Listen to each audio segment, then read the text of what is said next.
Hey friends, welcome to Learn to Become. Today we're talking about anytime goals.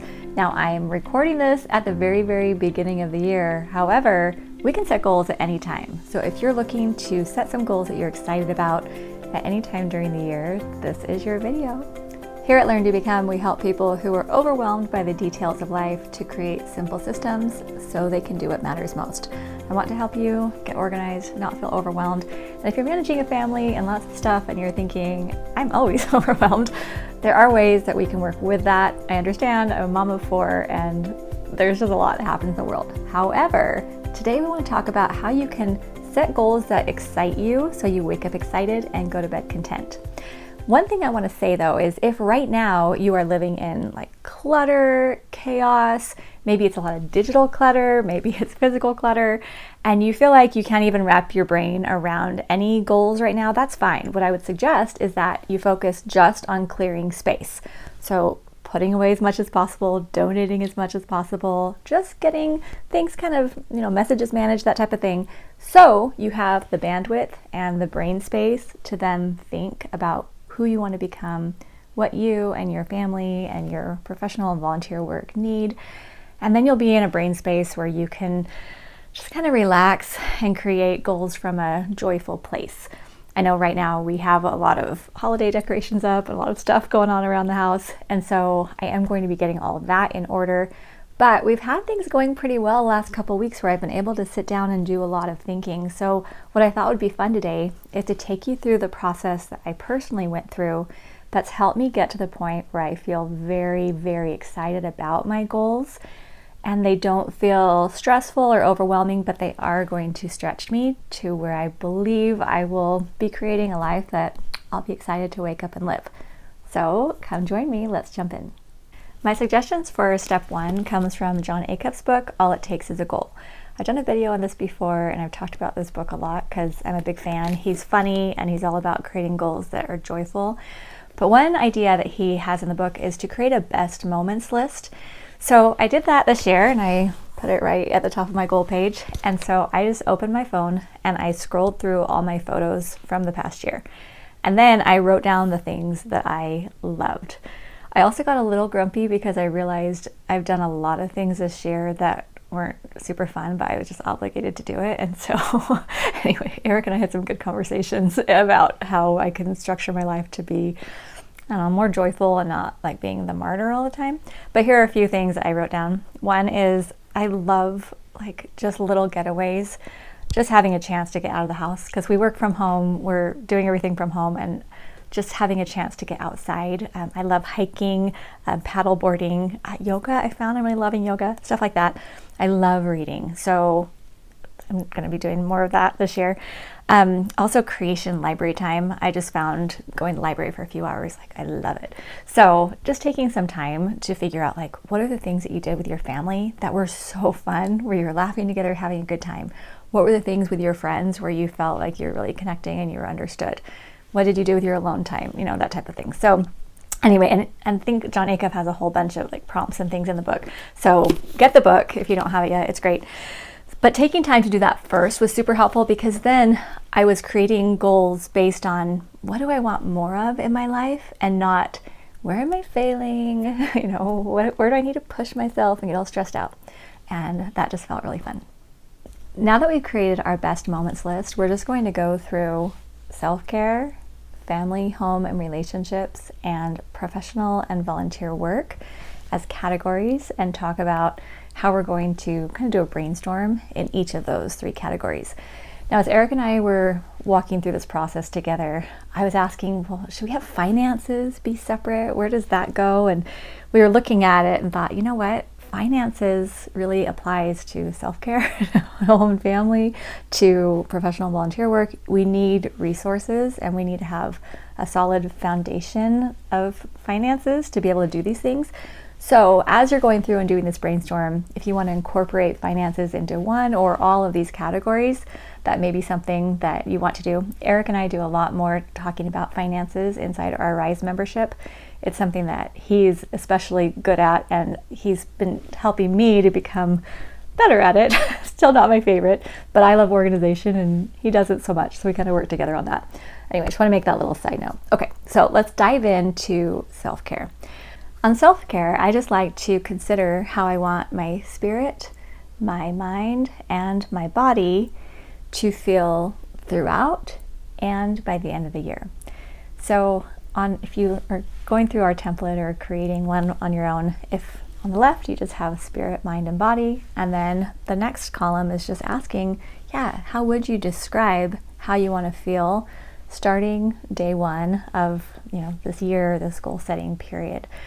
I love thinking about it in those terms because I want to feel good every day in my spirit, my mind, and my body.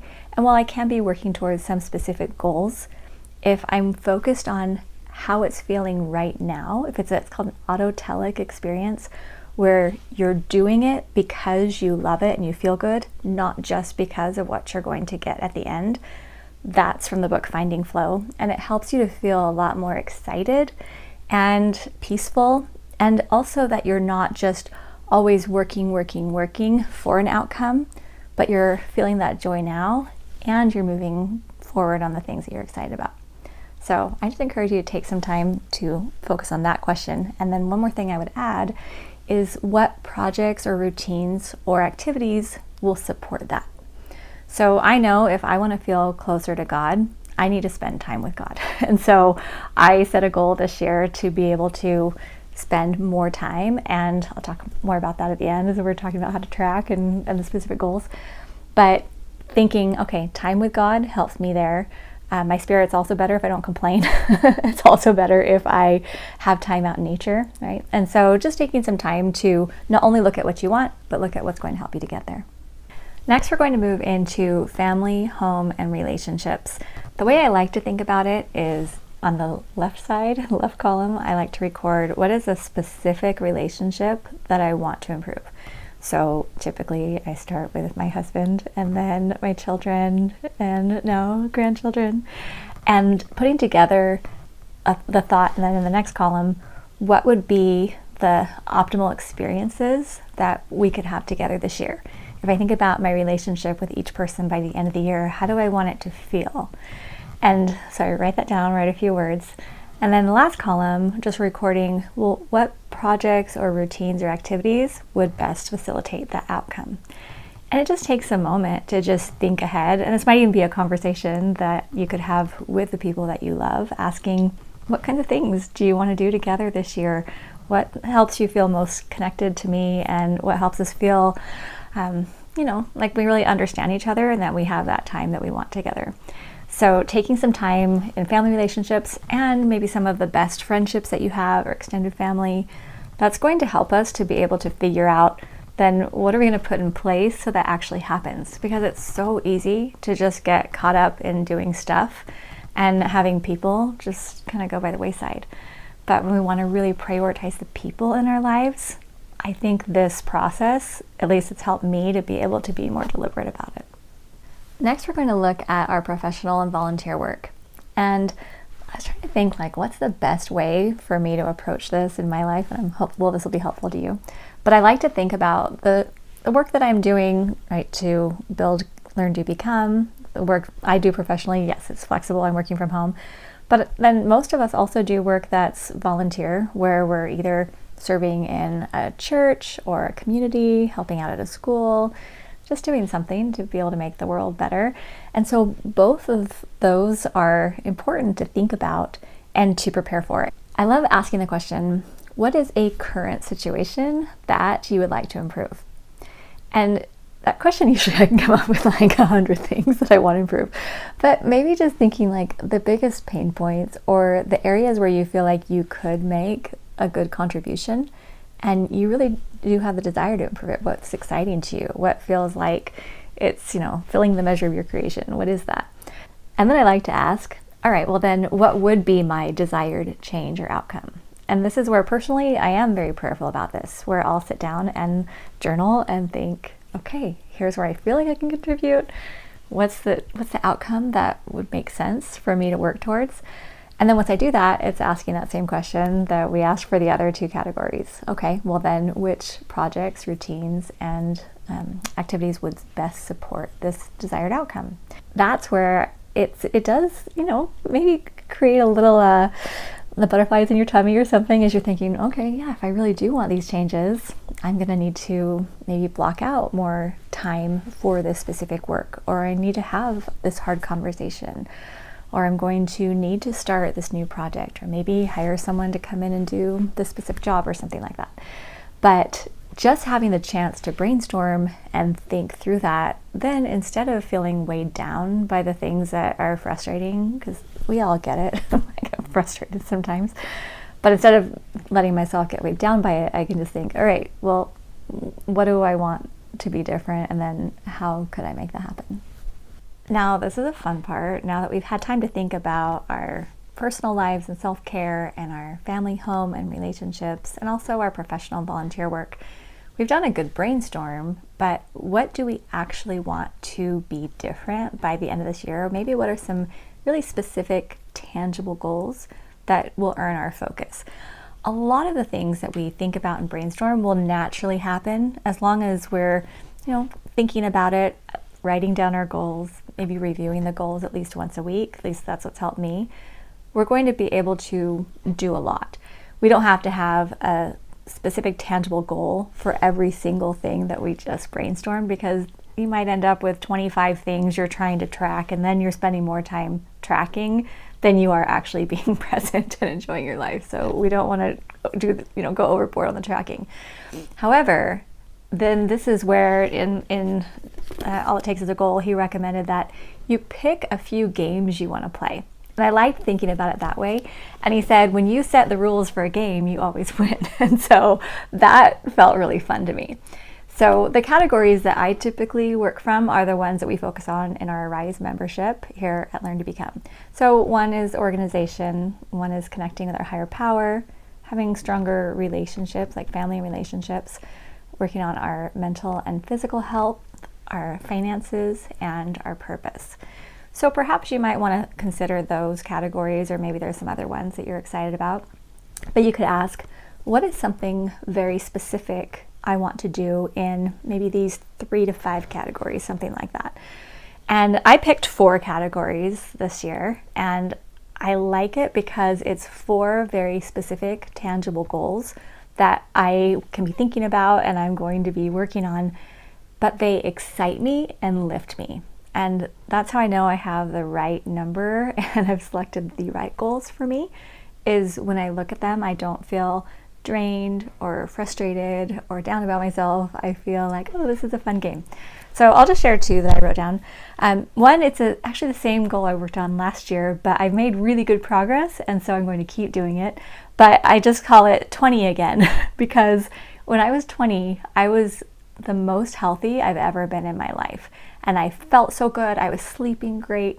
And yes, I'm not 20 anymore, but I've been reading books about how when we take really good care of ourselves and do specific things, we actually can get back to our optimal health.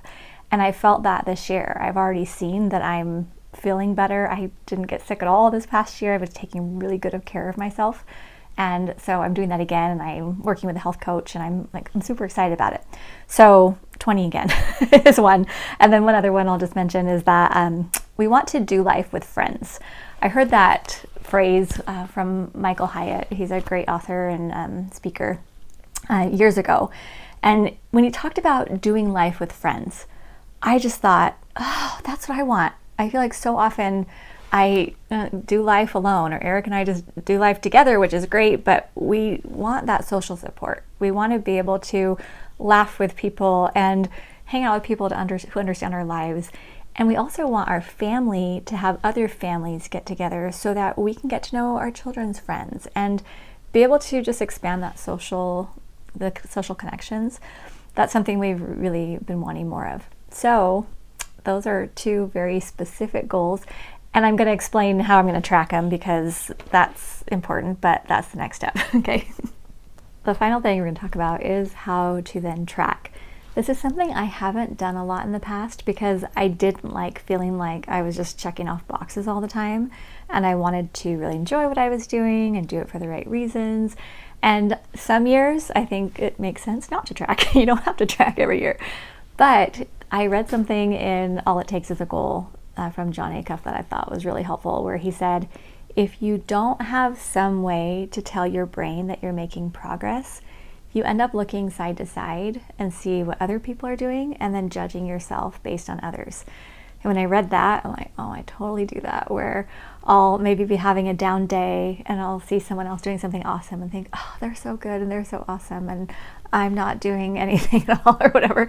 And so I thought, no, I think this year I do want to track. So I'm just going to share a couple ways that I'm tracking the goals that I mentioned, and maybe this will be helpful to you. But for the first one, where I want to feel 20 again, I mean, yeah, you think, well, how are you going to track that?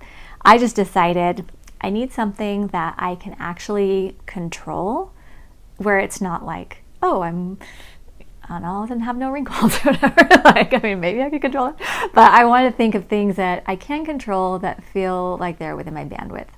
And the three things that John recommended were time, actions, or results. Like, you can track those three things.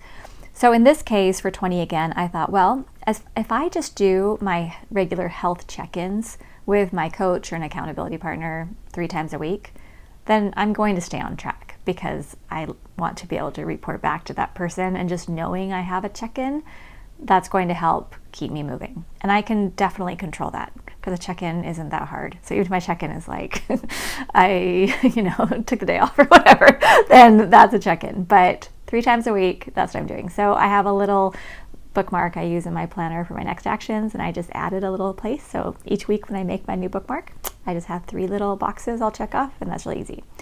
Another one is doing life with friends. It's like, all right, well, how am I going to track that? Just go have friends, And so as Eric and I were talking about this, we thought, well, what if we set a goal to do between 2 and 4 activities every month with friends, and we'll, make invitations in advance. And maybe some months we might have to make 10 invitations because it's hard to get someone who's available. And maybe sometimes we'll just make a couple invitations and it'll work out. But I thought, yeah, that sounds entirely doable. And as we plan our weeks, we can make sure that there's something social with friends that's included. So same thing on my bookmark. I just put 1 a week that I'll at least check off. And if I don't, it's fine. I'm trying to do 2 to 4 a month. But that felt really good to me. And so the reason why this tracking finally feels fun to me is because I've made it really easy. It's not going to be difficult at all, but I know I'm going to be focusing on the things that truly matter to me, that will help me create more of these best moments and wake up feeling excited about my life. Because no one wants to wake up feeling like they're behind or like there's nothing to be excited about. And all of us need to be able to stretch and to grow and to move forward. Otherwise, we just get bored and frustrated. And each one of us has the ability to do good. And yes, there might be opposition and challenges and a whole bunch of reasons why, it's not worth the effort, or why do I even try? But I found that when I can stop and pause and reflect and then create the life that I want to step into, it actually starts happening. And I invite you to think about the things that you are specifically meant to do in your life, what your unique experiences have prepared you to do, and set some goals anytime. you can change them if they don't work out. It'll be great. So I hope that these 6 steps that we talked about today give you a lift and that you feel excited. Let me know in the comments if there are other things that you've thought of, things that you think will strengthen our community. We'd love to hear it. And we have a fun template if you want to download it and have it for yourself. We'll have it linked below so that you can have your own and come create your year. Okay, we'll see you soon.